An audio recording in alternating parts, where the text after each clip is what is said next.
De tota manera, una cosa que és important, quan parlem de Free Junqueras, no estem parlant sol del Free Junqueras, estem parlant de tots els presos polítics. Dir que Free Junqueras és una extensió de lo que nosaltres volem. Junqueras moltes vegades ens diu: Maxi, han d'eixamplar el que és, han de trencar el que és els límits de l'independentisme. Encara no són prou majoria. Han de buscar sectors que poden ajudar-nos a aconseguir les majories aquestes.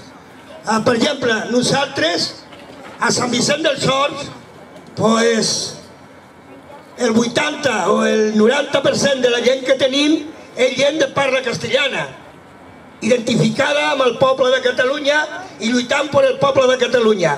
Però el fet de que aquests companys estiguin a la càrcel ha fet que estem motivades i estem lluitant per una cosa tan justa com és això. Fixeu-vos una cosa, lo voy a decir en castellano que me suena mejor. Hace poco fuimos a Madrid, de las últimas veces que fuimos a Madrid, fuimos dos extremeños, un cordobés y uno de Huelva. No lloro, que això és potent, no? Y la gent no entenia, bueno, dos del Madrid y uno era del Betis, y yo que soy un híbrido. La gente, cuando estábamos llegando a 50 o 60 kilómetros de Madrid y nos parábamos y nos veían las chapas y nos veían cómo íbamos, no entendían cómo dos extremeños, uno de Huelva y un cordobés, iban a ver a un catalán que estaba encerrado en una prisión. ¿Y por qué ocurría eso?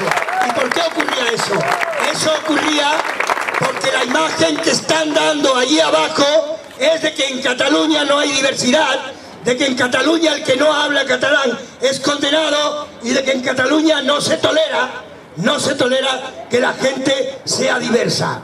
Pero hay una cosa que tenemos clarísima, de que vamos a continuar i vamos a enxamplar els límits de l'independentisme i guanyarem cada vegada més, i els nostres fills, perquè no és una qüestió sol d'independentisme, és una qüestió de república i és una qüestió de justícia social. I demà han d'estar tots allà i han de donar una lliçó magistral de lo que són capaços de fer. Ahir, o abans d'ahir, perquè no me'n recordo massa, els companys de los falanjacas, los falangistas de Ciudadanos, juntaron unas 2.000 personas en el moll de la Fusta o por aquí cerca.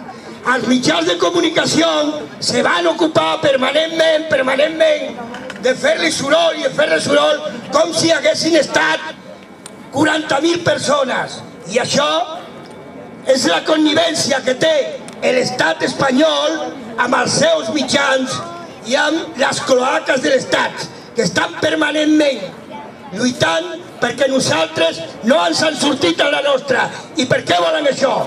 Perquè Catalunya produeix el 23% del total del Producte Interior Brut d'Espanya. Perquè Catalunya, el diner va cap allà i ens tornen el que ens tornen, l'11%. I això són 17.000 milions d'euros que es podien quedar aquí per la nostra educació, per l'educació de nostres fills, per la sanitat i per tot el que nosaltres necessitem. Perquè nosaltres som solidaris, El poble de Català és un poble solidari. Però arriba un moment que la solidaritat es convert en una costumbre que ells han fet de que nosaltres han d'aportar i ells han de rebre. Per tant, animem, mobilitzem-nos, continuem lluitant. A l'Oriol, l'última vegada que van estar en el Lledoners, deia: sol el poble salva el poble. I també deia que si nosaltres aguantem, ells aguantaran, perquè la república s'ho mereix. Moltes gràcies i visca la república!